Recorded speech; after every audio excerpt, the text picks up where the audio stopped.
You live with an unspoken assumption that God is somewhere beyond you, higher, purer, unreachable. You imagine a separation between your limited self and an infinite presence. This sense of distance feels natural. It gives direction to prayer, purpose to devotion, and shape to longing.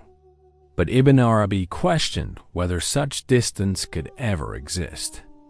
If God is infinite and all-encompassing, what could lie outside him?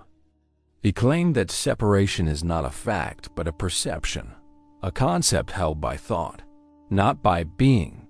The divine is not a presence to approach, but the reality in which you already exist. When both self and the divine arise within the same awareness, what meaning remains in the word apart? Ibn Arabi lived in the 12th and 13th centuries, a time when theology divided creator and creation. Most thinkers insisted that God transcends the world, entirely distinct from it. Ibn Arabi did not deny transcendence, but he redefined it. Through his teaching of Wahdat al-Wujud, the unity of being, he proposed that existence is one reality manifesting in countless forms. God does not stand outside creation. God is the being of creation itself. Every form expresses the same essence. If all existence shares one ground, where could distance begin, and what could remain to cross it? You think nearness to God must be earned, through devotion, purity, or progress. You imagine movement toward the divine as an ascent from imperfection to perfection. But this presumes two realities, the seeker and the sought. Ibn Arabi called this the first veil of perception. It is the assumption that gives rise to spiritual effort, but also to illusion. The very thought of I as a separate entity produces the sense of distance it tries to overcome. The gap between you and God is not spatial or moral. It is conceptual. If awareness itself is indivisible, who is moving and toward what? For Ibn Arabi, reality is not a relationship between creator and created.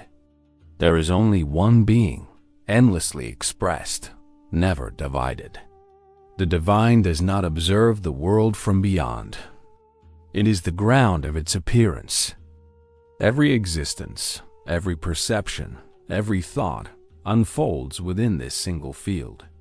God is not within things as a part, nor beyond them as an opposite, but identical with their being. This means that your existence is not parallel to the divine. It is the divine in a particular form. If being is one, what could approach what, and what could ever be apart?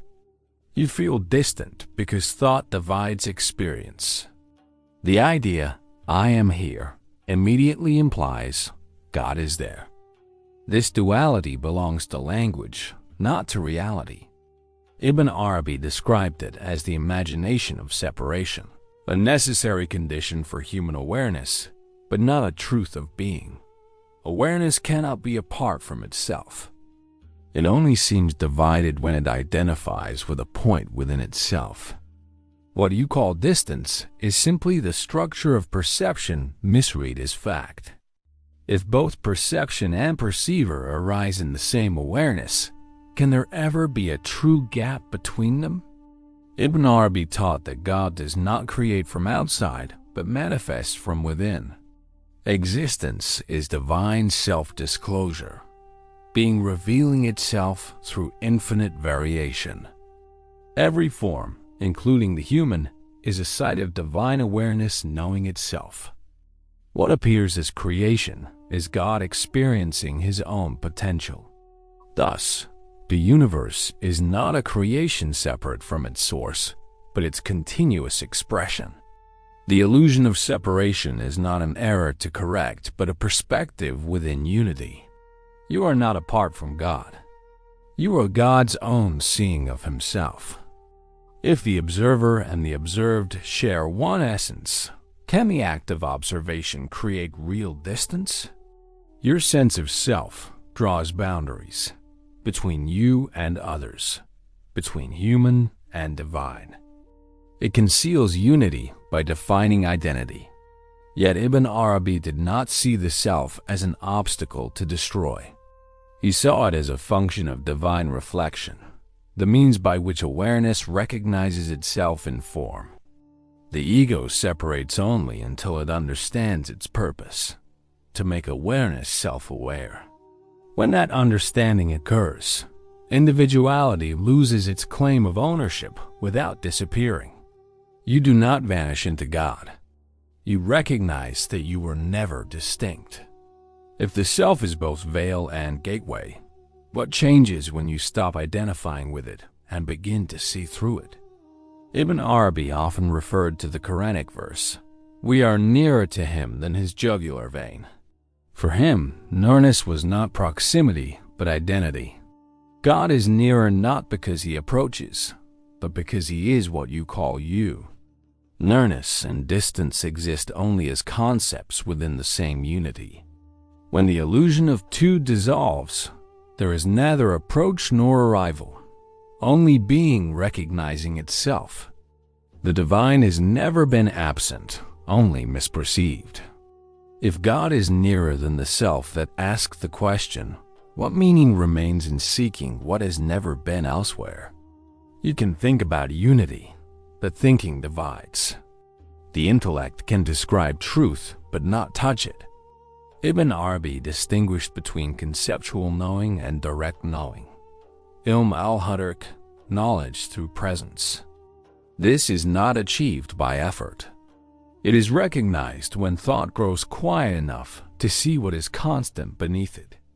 Presence is not something you gain. It is what you never lost. It is the condition in which all thought appears and fades. To know God is to cease projecting outward entirely. If knowledge through presence is simply being aware of itself, what remains to be learned? According to Ibn Arabi, the human being is where the infinite contemplates itself through the finite. You are not a fragment of God, but the means by which God recognizes his own form. Human consciousness completes the circle of reflection, the point where awareness becomes aware of its multiplicity. In you, the divine experiences both unity and difference. The seeker and the sought, the worshipper and the worshipped, are roles within one consciousness. There is no external path to walk, only recognition unfolding from within. If God perceives himself through you, who remains to call the divine other? The mind resists this realization because it depends on duality. It understands only through contrast, self and other, before and after, near and far. Without division, it cannot function. Ibn Arabi respected reason, but asked it to see its limit. Reason can describe the structure of reality, but it cannot step outside it. When thought sees that it cannot grasp unity, it falls silent, and awareness remains unbroken, self-evident, complete. You do not merge with God. The idea of merging dissolves. If even resistance arises within the same being, what could ever stand outside to confirm or deny it? You began believing that God was distant. That approach required time, effort, and devotion. Now you see that the distance never existed. Every movement of seeking unfolded within the same awareness that is both human and divine. Ibn Arabi's hidden reality is this: there has never been a separation to cross. The thought of apartness belongs to mind. Being has never divided itself. Awareness is both the seeker and the sought, the question and the answer, the one reality expressing itself through apparent difference. Nothing is gained and nothing is lost. Only understanding remains. If nothing stands apart, where could distance possibly exist, and who could remain to measure it?